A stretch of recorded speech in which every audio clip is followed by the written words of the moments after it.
안녕하세요. 저는 영앤리치의 삶을 사는 젊은 여성입니다. 나이는 겨우 30대인데 또래 친구들에 비해 많은 것을 소유하고 있어요. 솔직히 말하자면 부모님을 잘 만나 돈 걱정 없이 편히 살고 있어요. 하지만 돈을 흥청망청 쓰는 졸부집 외동딸은 아니에요. 우리 아빠의 회사는 연매출 200억에 순자산이 100억이에요. 돈이 많으면 마냥 행복할 것 같지만 요즘 들어 행복은 돈과 바꿀 수 없다는 말이 실감나요? 그 까닭은 돈 때문에 인생의 쓴맛을 제대로 봤거든요. 남편과의 시무를 통해 얼마나 험악한 인생을 살아온지 한번 들어보세요. 먼저 저희 가족 소개부터 드릴게요. 저희 아버지는 철강산업에서 대표이자 할아버지가 설립한 학교 재단의 이사장이셨어요. 미대를 졸업한 어머니는 작은 갤러리를 운영하셨죠. 부모님은 자비로우시고 사회적으로 덕망을 갖췄지만 돈에 둔감했던 아버지였어요. 아버지가 그러한 이유는 할아버지의 자녀 교육 때문이었어요. 할아버지는 한국전쟁 당시 미군 부대에서 고무를 많이 판 고물상. 그렇게 해서 기술적인 발전으로 인해 우리 아빠는 구형 텔레비전을 버리지 않았지만 아직도 구형 IPTV를 사용하고 계시니 저의 안타까운 마음이 깊어졌어요. 어쩌면 그 구형 텔레비전이 아빠에게는 소중한 추억과 고집 같은 것이 있는지도 모르겠다 싶기도 해요. 그래도 미래에는 새로운 기술들이 계속 발전하고 있으니 아빠도 언젠가는 새로운 텔레비전을 사용하시게 될지도 모르겠죠. 하지만 아빠와의 추억은 언제까지나 소중하게 간직되리라고 생각해요. 함께한 시간들은 늘 따뜻한 기억으로 남아있을 테니까요. 내 친구들 중 이런 구단다리를 본 친구는 없어. 우리 집은 마치 박물관 같아. 노트북도 휴대폰도 다 구식이야. 그러니까 바꾸고 싶으면 직접 돈 벌어서 사야 돼. 용돈 모아서 주식 투자라도 해봐. 언제나 그래? 아빠는 나한테 필요한 거 있으면 연구해서 해결하라고 하셨어. 그러니 돈 모아서 직접 살 수 있게 해라는 거야? 그런데 학창시절에 돈 나가는 일이 많아. 친구들 만나서 카페 가고 아이돌 덕질하고 앨범에 포카도 산다. 게임도 해야 해서 한 달 용돈이 부족하면 투자라니. 아빠가 이러면 내가 필요한 게 뭐냐고 물어볼 텐데 엄마의 지원이 필요해. 엄마는 요즘 스마트 TV가 대세라고 하는데 우리만 구식 TV를 보잖아. 엄마, 나도 스마트 TV 사주세요. 미안해. 엄마도 어쩔 수 없는 집사람이군. 엄마는 아무런 힘이 없어.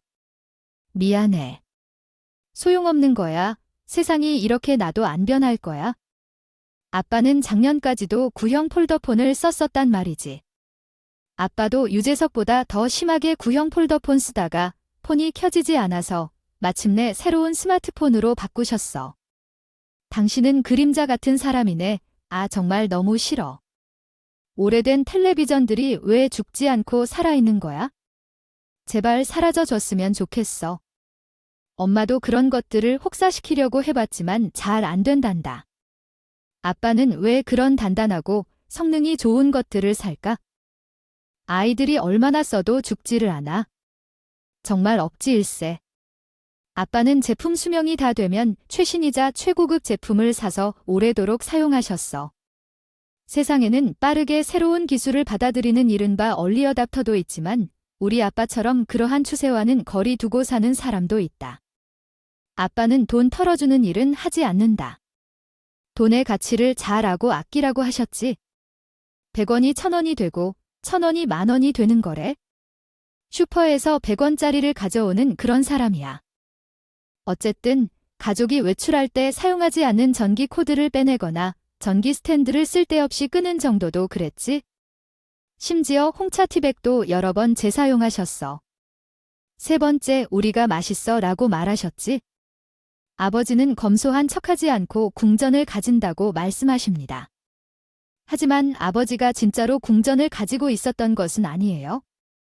돈을 써야 할 때 진심으로 크고 확실하게 사용하셨습니다. 세상에는 그의 대단한 기부천사 같은 존재는 없었습니다. 국내와 아프리카의 아이들이 깨끗한 물을 마실 수 있는 우물을 많이 만들어주시고 아이들이 공부할 수 있도록 학교를 건립해 주셨으며 우유도 지원해 주셨습니다. 아버지는 아프리카의 아이들이 통통하게 자란 모습을 보며 크게 기뻐하셨습니다. 물론 국내 청소년을 위한 장학금 지원과 소아암 환자들을 돕기 위한 후원도 소홀히 하지 않으셨습니다. 아버지께서 도움을 준 사람들 가운데 우리 남편 가족도 있습니다. 남편을 처음 만난 건 제가 초등학교 2학년 때였습니다. 어릴 때는 우리 집이 갑부집 딸이라는 것을 알지 못했어요. 집에는 도우미 이모가 계신 줄로만 알았고 마당 넓은 저택에 살고 있는 줄 알았습니다. 세단 석대를 올라가는 주차장 옆에 대문으로 들어가면 별장이 나오고 그 뒤로 손질이 잘 된 잔디가 있는 언덕을 오르면 겨우 도착하는 대저택. 다들 그렇게 생활하는 줄로 알았어요. 옆집도 그 옆집도 내부는 모두 대저택이었고 삼촌 집과 이모 집, 친척 집에 놀러 갔을 때도 다 크게 다르지 않았습니다. 아이가 어제 할 게 없어서 아이고 이 아주머니들 이야기를 하나 들려줄게요. 얼마 전에 우리 집에 이사온 가족들을 만나서 좀 충격을 받았어요. 그 가족은 집이 없어서 방황하는 사람들도 있다는 것을 깨달았죠. 예전에 아버지는 배고픈 사람들을 돕는 선택을 한 바람에 새로운 가족이 생겼어요. 아버지는 가난한 사람들을 대해 배려가 많은 부자랑 같이 이야기하는 것으로 알려져 있었는데 어느 날 집에 돌아오는 길에 나무 아래에서 잠자는 가족을 발견하고 집에 데리고 온 거죠. 아버지가 그들에게 무료 급식을 제공해주는 도중에 어렸을 때 만난 사람들이 얼굴이 익은 것 같아 다시 돌아가 확인했는데 그분은 완전히 모르는 사람이었어요. 그때 인사하고 자리를 떠나려 했는데 아이들이 어두운 눈으로 바라보며 문상금을 넘겨주었답니다. 그런데 그 아이들이 우리 딸 같았어요. 어쩌지 다른 아이들도 같은 눈치로 쳐다보네요. 제가 바로 주저하지 않고 그들을 가족처럼 대해야 한다고 생각합니다. 지금은 재력이 없어서 뒷좌석에서 김 기사의 운전을 돕고 있지만 언젠가는 가정을 함께 지켜나갈 거예요. 그래도 별채 가족도 좀 챙겨줘. 착한 척은 혼자 다 하고 비수습은 다 내처지지 말은 그렇게 해도 엄마는 별채 애든 세 사람을 가족 못지않게 잘 챙겨주셨어요. 별채 아주머니도 고맙다며 다음날 바로 저희 집으로 와서는 엄마 일을 돕고 싶다고 하셨어요. 이렇게 넓은 집을 사모님 혼자 돌보세요. 파출부 아주머니도 없이요 일도 하신다면서 너무 대단하세요. 아 도와주는 이모님이 계신데 마침 따님 댁에 가셨어요. 따님이 출산했거든요. 산후조리 끝나면 오실 거예요. 엄청 야무지시고 손맛도 좋으셔서 장금이가 따로 없으세요. 아 얼른 이모님이 오셔야 제대로 된 진수성찬을 맛 보여드릴 텐데. 제가 유리는 젬병이라 아이 그럼 사모님 제가 이모님 오시기 전까지 가사에 도와드려도 될까요? 나는 괜찮아요. 저희 식구가이 댁에 들어와서 사는 것만도 감사한데 염치가 있으면이 정도는 해야죠. 사모님도 일하러 나가셔야 하고 정말 나는 괜찮은데 제발 하게 해주세요. 제발 그래야 제 마음이 편해요. 좀 그러시면 이모님 모실 때까지만 부탁드려도 될까요? 감사합니다. 그렇게 별채 아주머니는 저희 집 상황은 비극적이었습니다. 가사도우미로 일하던 이모 할머니가 갑자기 일을 못하게 되어서 우리 집에서 일을 돌봤고 별채 아저씨는 아빠의 운전기사로서 계속 일을 하셨어요. 그 두 분의 아들은 초등학교 2학년이었고 우리는 동갑이었습니다. 성빈이라는 아이는 아버지의 배려와 지원 덕분에 우리와 같은 사립학교에 다니게 되었는데 이로 인해 좋지 않은 영향을 받았습니다. 학교에서는 별난 애들이 아니라 별난 부모들이 많아서 적응하기가 어려웠어요. 어떤 아이가 전학생 기념으로 떡을 돌렸는데 몇몇 엄마들이 바로 주인을 알아내게 되었습니다. 그 아이의 아버지가 초선 국회의원이었던 것이죠.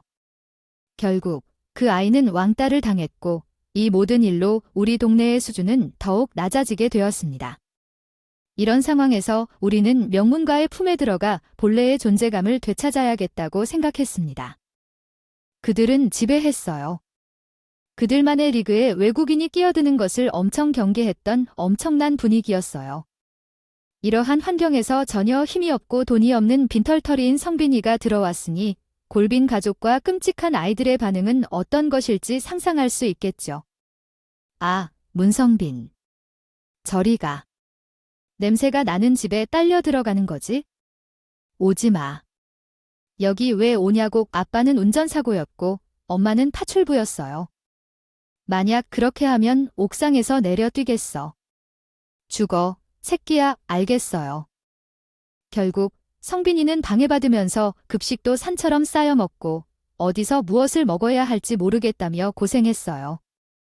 한날 아이들이 성빈이를 괴롭히는 것을 보고 나는 큰 소리로 말했어. 얘야, 너희들 다 바보, 멍청이야.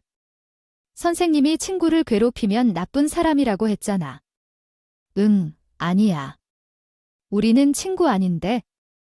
나는 왜 그 찐따랑 친구하고 있어야 해? 그럼 나도 너랑 친구 안 하자. 문성빈이 손을 잡고 학교를 빠져나왔어요.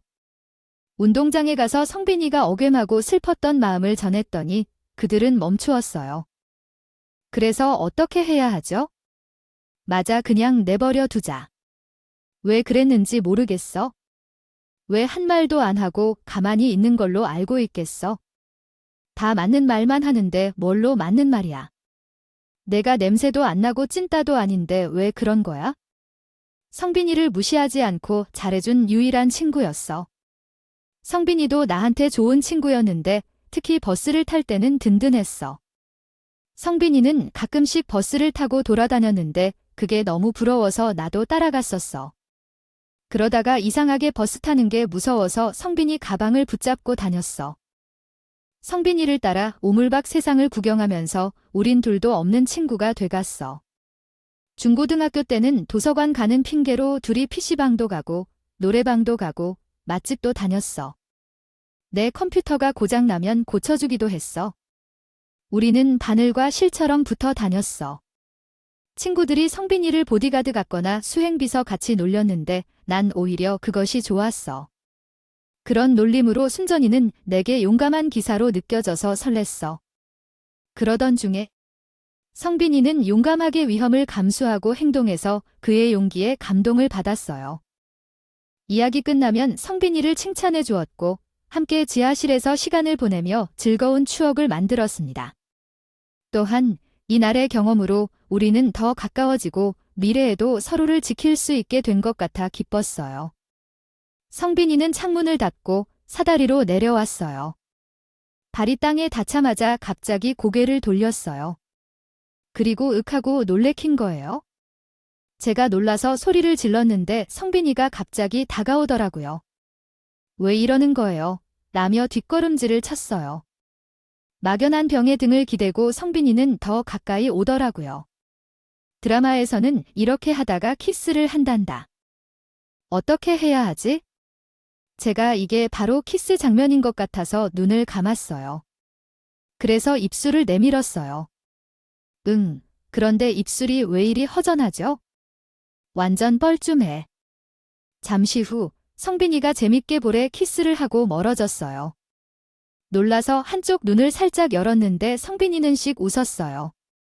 갑자기 왜 이게 무슨 의미야? 뭔가 물음표가 머릿속에서 맴돌았어요. 어쨌든 한 번의 볼에 키스를 받았을 때 넋이 나가고 말았어요. 머릿속에선 불꽃이 터지고 심장은 미친 듯이 뛰었어요. 그날 밤이었어요. 잠은 다 잤어요. 무슨 일 있었을까요? 성빈은 그날 이후 어른들의 눈을 피해 불뽀뽀를 계속했습니다. 때로는 제 이마에, 때로는 손등에 하면서도 정작 입술은 해주지 않아서 저는 애간장이 탔습니다. 내 입술을 아무리 쭉 내밀어도 소용이 없었어요. 우리는 손을 잡고 거리를 산책하는 사이로 발전했고 부모님들에게는 비밀로 했습니다. 야, 문성빈, 왜 부모님한테 비밀로 해야 되는 거야? 돈 오빠한테도 비밀로 만드는 게 진짜 싫은데 나중에 대학에 가서 스펙 쌓고 사귀는 걸로 바로 퇴짜 맞을 것 같아. 얘야, 우리 오빠를 뭐로 보세요? 울 엄마 그런 속물 같은 사람 아니에요? 내가 자신이 없어서 그래. 우리는 고3 때도 연애를 멈추지 않았지만 그럼에도 불구하고 원하는 대학에 무사히 입학했습니다. 물론 족집게 과외 선생님의 탁월한 교육 덕분이었지만요. 대학 생활은 정말 신세계였어요. 그래도 성인이 됐을 뿐인데 우리 집에 중매가 들어오기 시작했습니다. 부모님의 재산이 수백억 원이 되면 사형과 출신 검사, 의사도 가능한데 게다가 명문가 얼굴까지 받쳐주니 훌륭한 스펙입니다. 재벌가 가문에서 태어난 나는 엄마를 닮아 청순한 베이글 여신으로 불리며 외모에 자신이 있었습니다. 화목한 가정에서 자라 성격이 밝고 애교도 많은 편이어서 선시장에서 인기를 끌기도 했어요. 그러던 중 재력가들이 결혼을 전제로 저와 교제를 하고자 연락을 했었죠. 엄마는 너무 자주 성빈이와 붙어 다니다 보니 새로운 환경을 경험하게 만들기 위해 승마클럽이나 호텔 피트니스, 골프 레슨과 같은 회원권을 구입해 주셨어요. 재벌가 막내 아들과 어울리기도 했는데 그때마다 성빈이가 눈치를 챘습니다. 그는 내가 오빠들과 노는 것을 알아차리자 제갈 문자를 보냈어요. 그 상황에서 성빈이가 내가 오빠들을 만나러 갔을 때에도 바로 알았는데 어디에도 그를 찾을 수 없었습니다. 그런데 다시 한번 문자가 오더니 빨리 귀가해라는 말이었습니다. 그래서 난 모르게 손에 있는 술을 내려놓고 주변을 둘러봤죠. 그러나 성빈이는 어디에도 보이지 않았습니다. 그래서 좀 당황스러운 마음으로 집에 돌아왔어요. 어쨌든 성빈이는 마치 귀신처럼 내 행동을 하나하나 다 아는 것 같았어요. 하지만 그를 자세히 물었던 것도 조사하거나 따지는 것도 없이 미끄러지듯 직진하는 스타일이었어요. 그래서 그는 정말로 날 괴롭히는 밀당의 귀재였습니다. 성빈은 여전히 부모님 눈치만 보고 있었어요. 이러다가는 정말 아빠가 골라주는 재벌가의 며느리로 들어가겠다 싶어서 제가 먼저 선전포고를 했습니다. 아빠는 성빈이 어떻게 생각해? 정빈이는 의문스러운 데가 있지만 착실하고 정직하고 그만하면 바른 청년이지. 왜 만약에 내가 성빈이랑 사귀면 찬성이야? 그게 뭔 소리야? 만약에 말이야. 사람이 그럴 수도 있잖아. 글쎄, 만약이라도 나는 싫다. 아빠는 반대야. 헐 대박, 아빠 어떻게 그래? 성빈이가 뭐가 어때서? 정빈이 눈빛이 마음에 걸려서 어릴 땐 마냥 귀여웠는데 자라면서 눈에 야망이 가득해. 딱 자기 와이프를 고생시킬 눈이야? 참나, 언제는 남자가 야망이 있어야 한다고 그러더니 진짜 아빠는 한 입으로 두말하는 사람이야. 실망이야. 로미오와 줄리엣 효과라는 말이 있잖아요. 부모의 반대나 주위에 장애가 심할수록 두 사람의 애정이 더욱더 깊어지는 현상을 로미오와 줄리엣 효과라고 하는데 정말 제가 그랬습니다. 아버지와 어머니는 성빈이와의 결혼에 반대하여 내 마음은 더욱 성빈이를 사랑하고 있었습니다. 부모님의 반대로 인해 성빈이와 결혼하지 못하면 가출할 결심까지 했던 정도였지만 대학 졸업을 한 직후 세상이 무너지는 일이 발생했습니다. 부모님은 아프리카의 어린이들을 돕기 위해 비행기 사고로 돌아가셨습니다. 성빈이의 아버지도 함께 동행하셨기 때문에 성빈이와 나는 함께 장례를 치러야 했습니다. 장례식이 끝난 후 아버지의 회사에 고문 변호사가 찾아왔습니다. 부모님의 재산은 외동딸인 나에게 상속될 것이며 상속 절차와 생명보험 수령까지 모두 처리해 주었습니다. 이를 통해 나는 갑작스러운 사건에도 불구하고 약 200억의 재산을 상속받게 되었습니다. 그러나 그것이 나를 기쁘지 않게 했습니다. 부모님의 회사는 외부 경영자를 세우고 나는 회사의 대주주에서 물러나게 되었습니다. 이 변화에 적응하지 못할 때 성빈이와 성빈이의 어머니가 내 곁을 지켜주었습니다. 부모를 잃은 나를 위해 함께 생활하며 의지의 지주가 되어 주었습니다. 혼자 외로운 나에게 너무나 잘해주셨어요. 마치 돌아가신 엄마처럼 저를 보살펴 주셨어요. 그럼에도 불구하고 나는 틈만 나면 슬픔에 빠지곤 했습니다.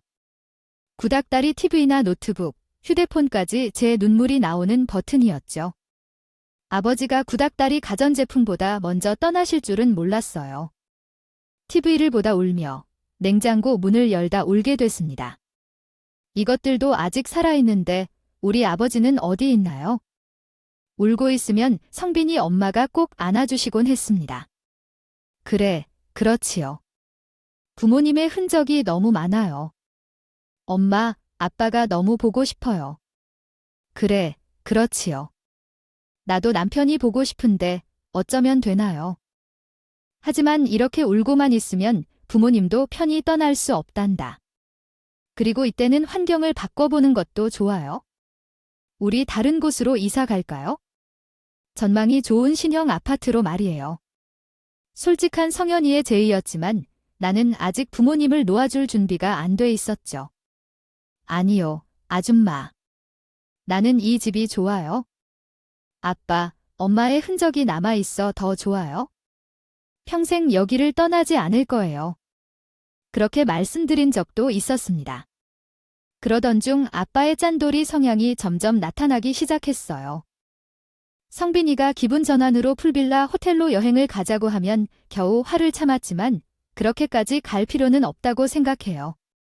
아깝다 하지 않을까 그러면 이번 주말에 골프 치러 갈까? 가까운 일본으로 갔다 오자 해도 아니야. 그냥 나는 집에 있을래 하면서 집순이 모두가 되어 집안에 처박혀 살펴보던 것이 없는지, 쓸데없이 전기가 켜져 있는지, 아빠의 딸 아니라고 머릿속으로 생각하며 전원을 차례로 끄고 스위치를 내리며 돌아다녔습니다. 언젠가 성빈이가 야, 너무 어둡다. 조막도 좋지만 이 정도로 어둡게 하면 드라큘라 백작집 같잖아. 학교에서도 잘 사지 못할 텐데 하면서 석유 한 방울도 나오지 않는데 전기는 저절로 나온다고 생각했어? 알았어. 너무 어둡게 하지 말고 분위기를 밝히자고. 우리 드라이브 갈까? 어디로? 나가서 멋진 곳을 보자. 차도 한 대 뽑자. 세컨카로 뭐가 좋을까? 람보르기니가 좋지 않을까? 하면서 새끈한 차 한 대를 사보는 것은 어떨까? 하려던 상상만 하며 아빠의 볼보 자동차를 타고 다녔다. 정말 피는 물보다 진했던 시간이었다. 무서운 짠돌이 구두쇠 DNA가 내 몸속에 흐르고 있었어요. 드라큘라나 흡혈귀가 아닌 것으로 나오니까 마음이 편했어요. 결혼식을 단돈 17만 원에 올렸지만 상상 이상이었죠. 결혼식을 올릴 때 결혼신고까지 모두 마쳐야 하는데 나는 호텔에서 호화롭게 하는 것을 원하지 않았어요. 시어머니가 그렇게 해야 한다고 했지만 나는 별로 싫어했어요. 물론 저와 성빈이 결혼했거든요. 어머니께 죄송하다는 말을 하고 싶지만 습관이 들어버렸어요. 결혼은 중요하다는 엄마의 말에 열심히 노력할 거예요. 결혼식 비용은 소음 환자와 장학기금으로 내려고 했죠. 그게 더 의미 있는 것 같아요. 정말 그렇죠. 생각이 정 그렇다면 어찌 깊고 다정하신 분이신지요. 자, 내가 행운이 많다면 너와 같이 착하고 아름다운 며느리를 얻었구나. 감사합니다. 이해해 주셔서 감사합니다. 앞으로도 잘 부탁드릴게요. 아자매 아니, 어머니 이혼 후에도 저급한 성격이 거듭 발휘되었습니다. 지역 슈퍼마켓에서 식료품을 샀거나 할인 행사에 참여할 때만 드러내는 저급한 성격이 나타났죠. 그러나 성빈이는 결혼을 하면서 정말로 까다로워졌어요. 상반기에 투자한 비트코인과 주식을 부동산으로 바꿀까 고민 중이에요. 아파트 건물이 어디가 좋을까요? 글쎄, 어떻게 보면 건물이 최선일 것 같아요. 청담동에 130억대 건물 경매에 100명이 몰렸었잖아요. 성빈이는 오마카세를 먹고 주말에 골프를 쳐 동남아로 여행하고 명품 지갑과 구두, 정장을 입는 것에 사로잡히고 있었어요. 그럴 때마다 나는 잔소리를 했지요. 휴대전화를 갈아타기 한 달도 안 지났는데 벌써 다른 폰을 사나 싶었어요. 신형을 구입하면 좋은 사진도 찍을 텐데요. 여기와 봐. 치즈 그럼에도 불구하고 아버지는 검소해야 돈을 모은다고 하셨죠. 이해했어요. 그럼에도 불구하고 제 편에 서주셔서 감사합니다. 그러던 어느 날 부산에 일이 있어서 여행이 끝났을 때 고속도로에서 교통사고가 있었습니다. 그날은 비도 내려서 정말 조심조심 운전을 했어요. 라디오에서 제가 좋아하는 노래가 나와서 흥얼거리면서 올라오고 있는데 저 멀리 달려오는 화물차 가운데 모였습니다. 여긴 고속도로인데 왜 2차선으로 달려오지 이게 무슨 일이야 하는 순간 역주행하더니 5톤 트럭과 정면으로 부딪혔습니다. 화물차에 타고 있는 운전자와 눈을 마주쳤어요. 기사는 여성분이었고 저를 보고 새파랗게 질린 얼굴이 보였습니다. 저는 핸들을 꼭 잡고 고개를 숙였습니다. 이렇게 죽는구나. 아빠 엄마 기다리세요. 제가 갑니다. 여보 어머니 안녕. 어둠 속으로 빨려 들어가는 기분이 들었어요. 귓가에 들리는 라디오 음악 소리를 마지막으로 끝내 어둠이 찾아왔습니다. 어둠 속에서 제가 의식을 회복했을 때 그건 잠에서 깨어나는 것과 사뭇 달랐습니다. 몽둥이로 맞은 듯한 통증이 온몸을 강타했어요. 여기가 저승인가 하는데 멀리서 웅성웅성하는 소리가 들렸어요. 이제 죽어서 사후사기로 왔나 보다. 저 소리는 저승사자들이 날 부르는 소리인가. 정신을 가다듬자 철벽 같은 어둠이 검은 먹구름으로 변해갔습니다. 그럼에도 불구하고 제 편에 서주셔서 감사합니다. 그러던 어느 날 부산에 일이 있어서 여행이 끝났을 때 고속도로에서 교통사고가 있었습니다. 그날은 비도 내려서 정말 조심조심 운전을 했어요. 라디오에서 제가 좋아하는 노래가 나와서 흥얼거리면서 올라오고 있는데 저 멀리 달려오는 화물차 가운데 모였습니다. 여긴 고속도로인데 왜 2차선으로 달려오지, 이게 무슨 일이야 하는 순간 역주행하더니 아마 아직 살아있는지도 모르겠다는 생각이 들었습니다. 옆에 누군가가 살리려고 애를 쓰는 소리가 들려서 궁금해서 눈을 떠보려고 했지만 눈을 뜰 수가 없었습니다. 옆 병상에서 소리가 잠잠해졌고 누군가가 내 이마를 짚으며 말했습니다. 그것은 부드러운 여자 목소리였습니다. 진정하세요. 김미숙 씨 교통사고를 당하셔서 이 병원으로 이송되셨고 응급처치를 받았습니다. 말을 하려고 했지만 입이 무언가에 고정되어 열리지 않았습니다. 움직이지 마세요.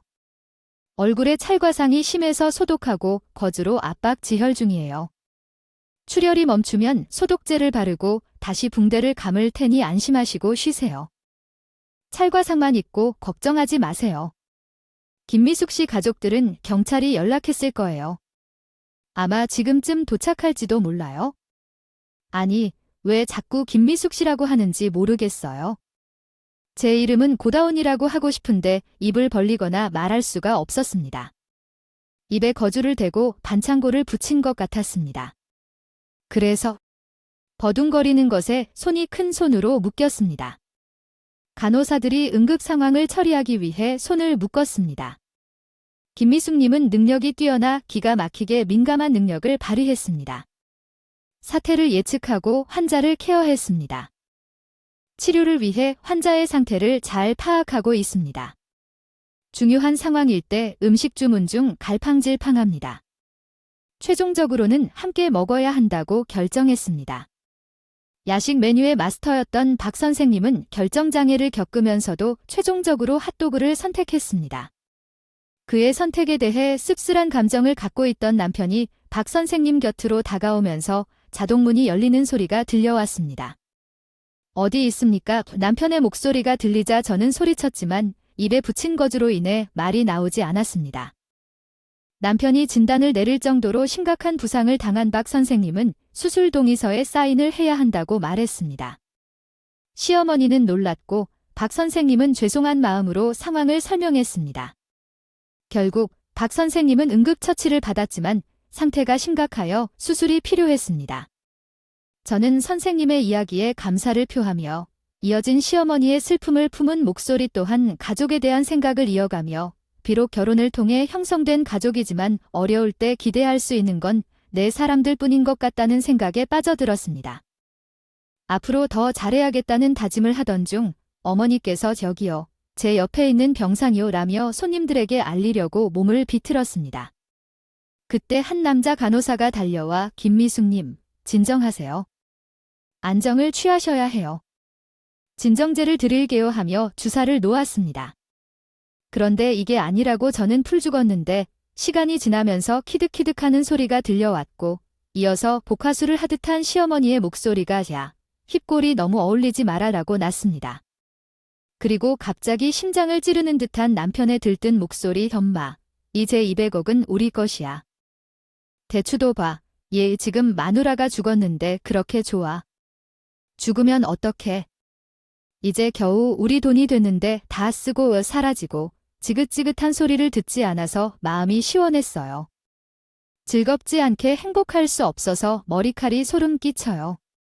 그 느낌은 정말 좋았어요. 이 모든 것이 카메라인지 아닌지 의심해졌어요. 아버지도 돈을 다 쓰기 위해 그 생각을 했어요. 노래를 해도 듣지 않으면 돈이 있어도 무슨 소용이 있나 싶어요. 새로운 것은 어려웠어요. 하지만 몇 년을 참고 기다리는 것이 중요하다는 법사님 말씀을 들었을 때 감동받았어요. 왠지 모든 것이 아들을 위한 것처럼 느껴졌어요. 집 보디가드나 수행비서라는 말은 너무 무섭고 싫어요. 그 모든 것이 나와 은혜연가와 관련이 있어요. 너는 나중에 이 엄마의 권력을 잊으면 안 돼. 가사도우미 할머니를 내가 쫓고 들어앉아서 지금 가져온 거야. 너는 나에게 특별히 잘해야 해. 내 어머니가 유산을 받으면 엄마가 하고 싶은 거 다 해줄 거야. 그렇게 되면 나는 얼굴부터 고치고 싶어. 젊고 아름답게 그리고 마음껏 노는 거야. 나도 라스베거스 한번 가보고 싶어. 너는 람보르기니를 뽑고 호텔 생활할 거야. 나를 찌끄라고 불렀던 자들 코를 납작하게 할 정도로 돈을 쓰면서 살아주겠어. 더 이상 듣고 싶지 않았어. 거리에 버려진 노숙자들을 살아나게 하고 먹이고 돌보는 부모님을 비하하며 그러면서도 나를 조롱하는 그들의 진심을 알게 돼서 배신의 눈물이 절로 흘렀어. 얼굴을 가리던 붕대가 축축하게 젖었어. 삶 속에서 처음으로 삶의 소중함을 깨달았어. 그 무도한 인간을 난 용서하지 않을 거야. 그때였어. 응급실 전화벨이 울렸어. 남자 간호사가 전화를 받았어. 여보세요. 댕댕병원 응급실입니다. 아네, 이름이 바뀌었군요. 아, 그러니까 중환자가 김미숙님 얼굴 찰과상이랑 김대원님이라고 한다고요. 네, 알겠습니다. 그리고 남자 간호사가 다가오는 발소리가 가까이 다가오더니 죄송합니다. 고다오님이 아닌 붕대를 감고 계신 분이 있어서 실수했습니다. 경찰이 잘못된 전화를 준 것으로 알고 이름표를 바꾸겠습니다. 남편과 시어머니가 속삭이며 다가오며 그들은 방해받지 않기 위해 신중히 움직였습니다. 이후 남편은 전화를 받으라며 시어머니에게 경고했고 상황이 조용해졌습니다. 그러나 방 안에서 핫도그 냄새가 났고 나는 슬프고 당혹스러워하며 분노가 치솟았습니다. 그때 박 선생과 남자 간호사가 핫도그를 먹으러 숨어 있었고 즉석에서 그들이 핫도그를 먹는 소리가 들려왔습니다. 어쩌면 먼저 이막힘을 제거한 다음에 결정할게요. 이동안 남편과 장모님은 이전처럼 다정하고 친절한 남편과 장모님 코스프레를 했어. 그들의 연기는 정말 뛰어났어. 나 혼자서 보기 아까운 연기했어. 장모님이 내 손을 양손으로 감싸며 다은아, 큰일 날 뻔했다. 우리 얼마나 걱정했는데. 저 자식은 바보같이 울고 난리도 아니었어. 신이 나서 탭댄스를 추는 것 같더라니까. 입에 침도 안 바르고 거짓말을 술술 했어. 이제 장모님과 남편의 말은 하나도 믿을 수가 없었어. 남편은 찌르려 하는 것 같아서 평소에 하지 않던 소리를 했어. 여보, 괜찮아. 붕대 때문에 못 말하는 게 답답해서 그래. 지금 자기양에서 3단 하트를 보내고 있어. 작은 하트, 그리고 깨물 하트. 자기야, 내 마음 알지? 잘 알지? 날 세상으로 보내고 내 돈을 쓰고 싶은 당신의 진실한 마음, 음흉한 속내, 마침내 붕대를 푸는 날이 왔어. 다행히 찰과상 흉터가 외에 크게 다치는 데가 없었어. 아버지는 차의 외관보다는 안전을 중요하게 생각하고 있었어. 그 클래식한 차를 고집했던 이유를 알 것 같았어요. 아무튼 아빠가 제가 구사일생을 하게 해준 것이었나 봐. 아빠를 고맙고 미안하다는 마음이 뒤섞이더라고요. 성빈이는 눈빛이 맘에 안 든다며 유명치 않은 제 남편을 들끓게 했어요. 하지만 머릿속이 아파서 자기 성찰을 해야 했지요. 그런데 붕대를 풀다 보니 이젠 내가 보고 싶지 않았던 두 모자가 보였어요. 내 눈이 빛에 적응하기를 기다릴 뿐이었죠. 남편이 뻔뻔한 말을 해서 제가 입을 열었어요. 골프채 별점에서 골프채 좀 가져다 줄래? 하니 왜 남편이 골프채로 날 치려 하나요? 시어머니는 충격을 받아 얼굴을 찌푸렸죠. 그래서 내 인내심도 한계에 다다랐습니다. 네, 두 사람의 대화를 주의 깊게 듣고 녹음까지 했어요. 녹음은 조작이지만 상대방은 그것을 믿었어요. 남편은 창백해진 얼굴로 진심으로 말을 듣지 못했지만 소신 없이 행동했어요. 정말 인격이 부족한 사람이죠. 그 사람 정신이 맞나요? 제가 할 말을 대신하고 있어요. 그런 말은 좀 세네요. 쓰레기로 묘사하는 것도 과한데 더할 나위 없이 나쁜 사람이라고 할 순 없어. 그래도 쓰레기까지 아까운 개년이에요. 너무 심하게 말하시네요. 아버지가 계셨으면 당신처럼 매정한 사람이라면 너무 갚기 어려운 사람이네요. 그렇게 싫으면 왜 결혼했느냐고요? 돈이 요 여자를 속이며 결혼까지 한 것 같은데? 그런 선택을 했더라면 자신까지 망치는 이기적인 사람이에요. 제가 소리를 질렀더니 시어머니가 달래시며 말씀해 주셨어요. 당신은 지금 감정에 휩싸인 것 같아요. 잘 생각해 보세요. 외로울 때 당신 곁에 있었던 사람은 누구였죠? 우리잖아. 우리는 가족이에요. 이런 사람 아니겠죠? 미안해서 이러지 않겠다 내가? 팔자는 짧게 할 수 있어요. 좀 더 기다리고 싶다면 접으세요. 그러나 저는 짧지 않아요. 결혼 때에 사주를 봤는데 넌 사주를 틀렸어. 너무나 어리석었네. 양력을 넣어야 하는데 양력으로 썼더라고. 엄마 것의 사주와 맞지 않아 돈을 날렸어. 그때 변호사님이 경호원을 데리고 오셨어. 가족이 병문안하러 왔을 때 한시도 쉬지 않고 변호사님을 불러와. 너흰 창백해 보이고 입도 아프니까 변호사님과 얘기해. 너희 집으로 다시 들어올 때처럼 변호사님이 내가 병문안하러 왔던 사람들을 막아줄 거야? 변호사님이 고개를 끄덕이자 경호원들이 두 사람을 끌고 나갔어. 두 사람은 몸싸움을 하며 변명하려 했지만 이미 늦어버렸어. 그들과 나 사이에는 불신과 증오가 흘렀어. 두 사람은 번호를 바꾸고 용서를 구했지만 나는 응답하지 않았어. 20년 동안 집을 나가버렸어. 부모님과 아름다운 추억 속에 머물던 집이었는데 나는 그 집을 떠나 아파트로 이사했어. 아버지의 학교에서 1년간 봉사를 하며 도무지 믿을 수가 없었어. 그래서 나는 그 장소에서의 삶에 몰입했어요. 어린이들에게 한국어를 가르치면서 BTS 노래에 맞춰 같이 춤을 추기도 했습니다. 그럼에도 불구하고 사람으로부터 받은 상처는 쉽게 사라지지 않았어요. 한국으로 돌아와서 변호사님에게 들었는데 예전에 시어머니가 왔던 그 아줌마는 역 앞에서 노숙자로 살고 있고 전 남편 성빈이는 예전에 투자했던 비트코인으로 큰 손실을 입어 술에 빠져 행패를 부리며 감방에 갔다고 해요. 엄마든 아들이든 나라에서 제공된 음식을 먹고 살아가는 것은 마찬가지예요. 속진 법사님의 말대로 언젠가는 세상이 우리 것이 될 날만을 기다리며 사는 게 결국은 정답이겠죠. 아, 내 태어남과 동시에 댕댕이 병원 응급실에서는 피자, 수제 햄버거, 핫도그, 샐러드, 다양한 음료들로 대접했습니다. 결정장애가 있는 박 선생님과 남자 간호사님, 부디 맛있게 드셨으면 좋겠어요. 두 분이 서로 꽁냥꽁냥하는 모습은 아마 들리기도 할 텐데 사실 듣고 싶어서 노렸던 건 아니에요. 이제쯤이면 두 분은 이미 결혼까지 하셨을까요? 아무튼 나는 머리를 밀고 절에 들어갈까 하기도 했지만 나는 너무 즐거운 사람이라서 그럴 수가 없었어요. 돌이켜보면 어렸을 때 밥 먹다가도 갑자기 일어나서 춤을 추고 공부하다가도 3층 높이의 덤블링도 했으며 찰리와 초콜릿 공장을 보고는 열광했어요. 이 소녀는 윌리 원카를 흉내내며 걸어 다니던 아이였습니다. 그러나 그의 행동을 성빈이가 질색팔색을 해서 그때부터 꾹꾹 누르며 살아왔습니다. 그렇지만 이제는 그 꿈을 이뤄보려고 합니다. 그는 뮤지컬을 공부하기 위해 브로드웨이로 가고 있습니다.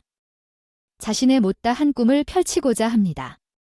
언젠가 귀국해서 멋진 공연을 선보일 수 있기를 바랍니다.